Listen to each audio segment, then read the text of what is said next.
The mailman can't seem to get to your house fast enough when you are awaiting an answer from the colleges to which your child has applied. It's an emotional and exciting time for students and parents alike, culminating in the knowledge of where your child may pursue his or her educational aspirations and dreams, as well as the sobering news of how much it will cost to attend each school. Naturally, the final step is to review your options and make a final decision. Alas, that last sentence is not as easy as it seems. In fact, choosing a college or university is one of the most important decisions for your child and your family as well. The experience of higher education will have an overwhelming influence on your child's personal life and career. On the flip side, it will also have some rather noticeable consequences on your family finances. With these factors in mind, there's no doubt you need to make the right choice. Obviously, as you compare the schools and what they offer, a major element in your decision will be the cost of each school. Remember that tuition and fees are definitely not the only factor to consider. In many cases, an institution that appears expensive can actually prove to cost less. Suffice it to say that parents must painstakingly review exactly what the school is offering. Sometimes it may not be totally clear, and if you are confused with any aspect of this stage, remember that we, as college planning experts, can help explain any details. We're more than happy to help. Each school which has accepted your student will send you an award letter, which absolutely must be carefully read and understood. The college will give you an estimate for total annual expenses, or how much an average student spends per year on everything. This includes more than tuition. They're talking about textbooks, housing, food and entertainment, and transportation as well. Keep in mind that these figures are regularly updated and they usually give a decent idea of overall college expenses for that school. However, that number can wiggle up or down, sometimes significantly, depending on your student situation. Those who plan to enjoy restaurants, nights out, shopping trips, and living alone can lead their costs to dwarf the college's estimate in a hurry.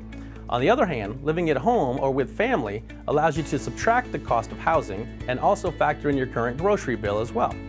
Combining the school's estimate with your individual situation gives a reliable picture of the funds required for the academic year.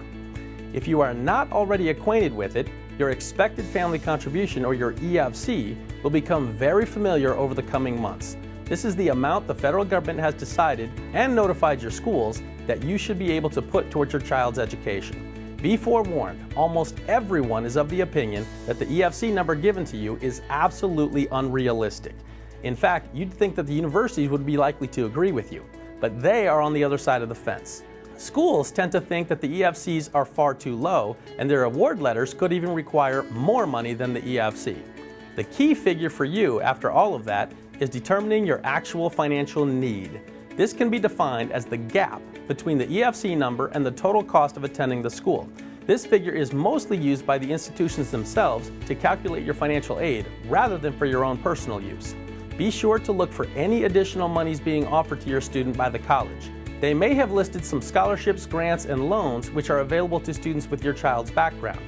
Note this information because the type of awards is every bit as important as the amount of the awards being offered. The next bit of advice may sound a bit strange, but you should accept every offer your child has received. Yes, every single offer. Even if your child hasn't decided whether he or she particularly wants to attend that school, and even if you're pretty sure that you can't afford it, accept the offers. Accepting them does not commit you to attend any school or to actually take receipt of the offers. Things can change in the interim, and if a student refuses these early offers of aid, they disappear permanently. Send in all of your acceptance letters long before any deadlines, and then get to work on making your final higher education choices. At this point, your decision is at hand. This is one decision that must be made with multiple facets in mind. Money is not ideally the first consideration for the long-term investment, which is your child's education. In fact, the sacrifice of an extra $10,000 or even a little bit more to send your achieving child to a first-rate institution can return hundreds of thousands of dollars more over the course of his or her lifetime, and you'll be picking up the sort of returns and life experience that no other investment can give you. While the opportunity to obtain a quality education rarely comes cheap, there is no doubt that learning is worthwhile. Naturally, just like with any other investment, the money needs to be there in the first place. No matter what a family's income, very few can afford to simply pay for a high-quality college education out of pocket. At the HEFAR Group, our college planning specialists are experts in helping people qualify for more grants and scholarships for college. We also help create strategies to pay for your portion of college expenses without going broke. Visit us online to learn more or call us to schedule a free meeting to discuss a plan for your situation. The simple reality is that finances will inevitably remain a factor in the college choice for most people. For that reason alone, it is crucial that you understand precisely what kind of financial aid the schools have offered. Grants are especially nice because they are essentially free money. Grants do not need to be paid back, so they are far more desirable than low-interest loans, which will save on interest payments in the future, or even the money earned through work-study programs. Work-study programs offer your student money in exchange for on-campus work, but those funds are directly tied to the hours they work in the program.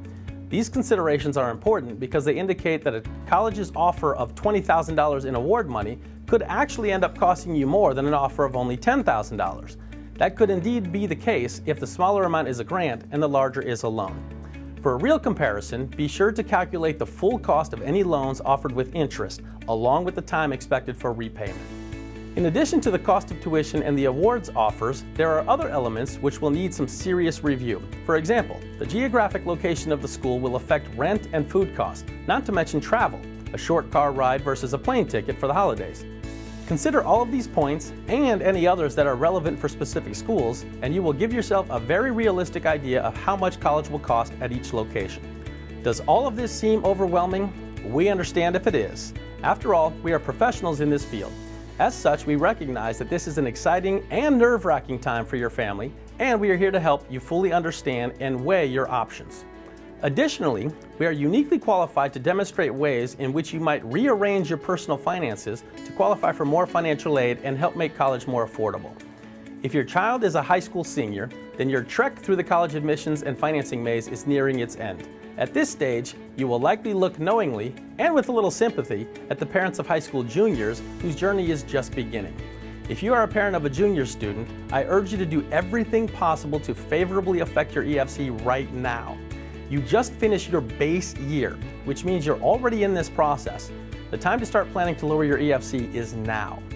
You will be surprised at the amazing effects your current actions can have on your EFC and the amount of your overall cost for college.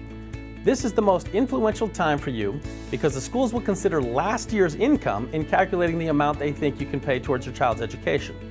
Hence, you are already in the financial aid process, and the organization of your finances this year will determine the overall effect of college on your financial situation over the coming 5 years.